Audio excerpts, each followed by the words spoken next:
नमस्कार। इन खबर में आपका स्वागत है। मैं विद्याशंकर तिवारी हूँ। देश आर्थिक मंदी के दौर से गुजर रहा है। कहते हैं कि ये ग्लोबल मंदी का असर है। सरकार सीधे सीधे मंदी की बात नहीं मान रही है, लेकिन आज तीसरी बार वित्त मंत्री निर्मला सीतारमण मीडिया से मुखातिब हुई।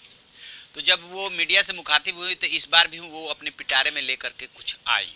आपको याद होगा कि जब पहली बार उन्होंने 23 अगस्त को प्रेस कॉन्फ्रेंस को संबोधित किया था, तब उन्होंने बैंकों के लिए पैसे दिए थे 70,000 करोड़ और सरचार्ज वगैरह हटाने का ऐलान किया था। 30 अगस्त को जब उन्होंने दूसरी बार प्रेस कॉन्फ्रेंस किया, दूसरी बार वो पैकेज लेकर के आई, तब उन्होंने बैंकिंग सिस्टम में सुधार के लिए बहुत सारी घोषणाएं की, बैंकों के मर्जर्स वगैरह वगैरह। आपको ये ध्यान होगा। इस बार उन्होंने जो जिस चीज़ पे सबसे ज़्यादा जोर दिया है वो दिया है टैक्स रिफॉर्म्स पे। और उन्होंने कहा कि हम होम बायर्स, एक्सपोर्ट और टैक्स रिफॉर्म के लिए बहुत तेज़ी से काम कर रहे हैं। तो क्या क्या उन्होंने बताया है, उनका कहना यह है कि जो 45 लाख रुपए तक के मकान के लिए हमने बहुत सारी छूट दी थी, उसका रियल सेक्टर पे बहुत ज़्यादा असर पड़ा है।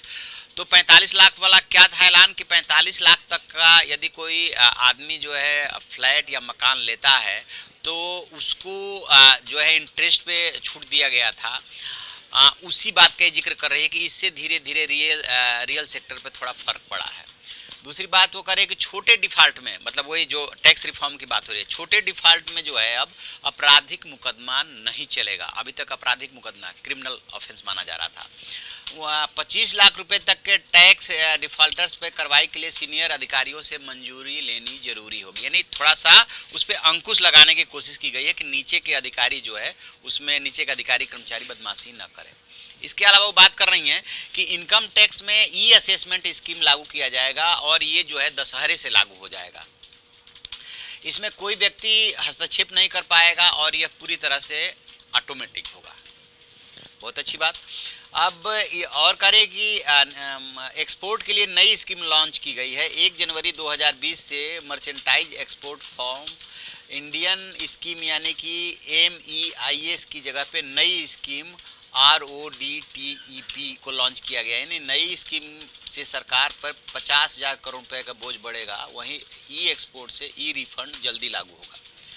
एक्सपोर्ट को बढ़ावा देने के लिए मार्च में 4 मेगा फेस्टिवल का आयोजन किया जाएगा। यह फेस्टिवल 4 अलग अलग शहरों में आयोजित होगा। तो दो बातें, एक तो टैक्स रिफॉर्म और दूसरा एक्सपोर्ट पे बहुत ज़्यादा जोर है, क्योंकि जो करंट अकाउंट डेफिसिट है वो लगातार बढ़ रहा है। ये चिंता की बात है।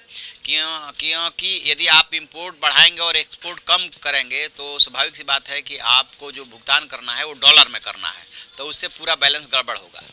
वो ये एक बात और कह रहे हैं कि जो अप्रैल से जून यानी कि पहली जो तिमाही है, इसमें जो है इंडस्ट्री के रिवाइवल के संकेत मिले हैं। मैन्युफैक्चरिंग में इनका मानना है कि थोड़ा ठीक हुआ है। इसके अलावा क्रेडिट गारंटी स्कीम का फायदा NBFC को भी मिला है।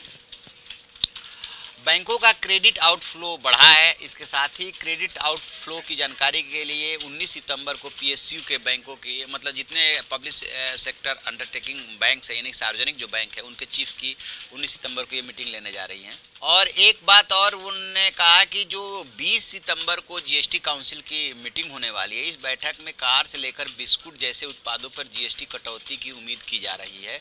इसके साथ ही काउंसिल राजस्व की स्थिति को भी ध्यान में रखेगी, क्योंकि GST दरों में कटौती का सीधा असर राज्यों के आय पर होगा। बता दें कि चालू वित्त वर्ष की पहली तिमाही में GST ग्रोथ रेट गिरकर 6 साल के निचले स्तर पे 5% पे आ गई है। अब देखिए यहाँ पे गड़बड़ है। गड़बड़ क्या है कि एक तरफ GST में कटौती की बात हो रही है, ताकि आपको याद होगा पिछले दिनों मसूर बिस्किट कंपनी में छटने की बात आई थी। ऑटोमोबाइल सेक्टर प्रभावित है, मोबाइल जो अपना सेल, ये जितनी कंपनियां हैं ये प्रभावित है, बहुत सारे सेक्टर हैं जो प्रभावित है, रियल सेक्टर प्रभावित है। तो उत्पादों पे को लेकर के ये बात हो रही है कि कुछ चीज़ों पे GST घटा देते हैं। जब GST घटा देंगे तो अभी क्या हुआ है कि GST ऑटोमेटिकली बहुत ज़्यादा कम हो गई है।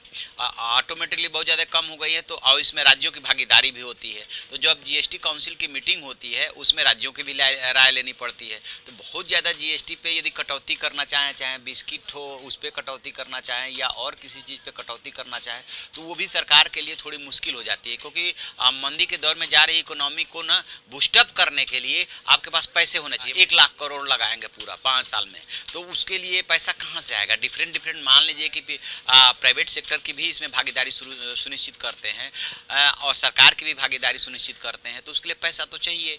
अब रिजर्व बैंक से 2.25 लाख करोड़ रुपया मिला है, तो उसी से तो सिर्फ बात बन नहीं जाएगी, आपके पास भी अपना सोर्स होना चाहिए पैसे का।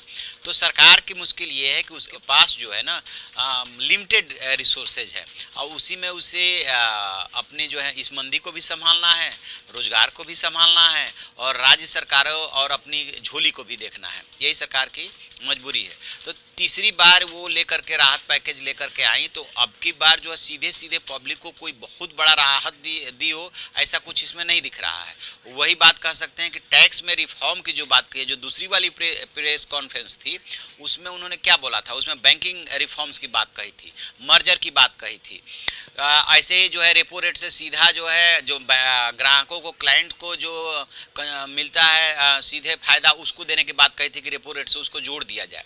ठीक उसी तरह से अब टैक्स रिफॉर्म की बात कर रही हैं, तो देखते हैं क्योंकि इन सब चीज़ों का ना पब्लिक पे असर धीरे धीरे होता है, इसमें 2-4 महीने का टाइम लग जाता है। तो बेशक वो कुछ भी दावा कर रही हूँ, सरकार का काम है दावा करना, लोगों में कॉन्फिडेंस पैदा करना, संस्थाओं में कॉन्फिडेंस पैदा करना कि नहीं ऐसी कोई बात नहीं है और सरकार अपनी तरफ से कदम उठा रही है, लेकिन वाकई में परिस्थितियाँ तो ठीक नहीं हैं। तो अब देखते हैं कि इसका क्या असर होता है जो उन्होंने तीसरे दौर का ऐलान किया है, और इसमें कुछ समझ में आया और अपडेट मिला तो ज़रूर हम आपको बताएंगे। आप देखते रहिए हमारा डिजिटल चैनल इन खबर। Thank you. इन खबर चैनल को सब्सक्राइब करें और बेल आइकन दबाना ना भूलें।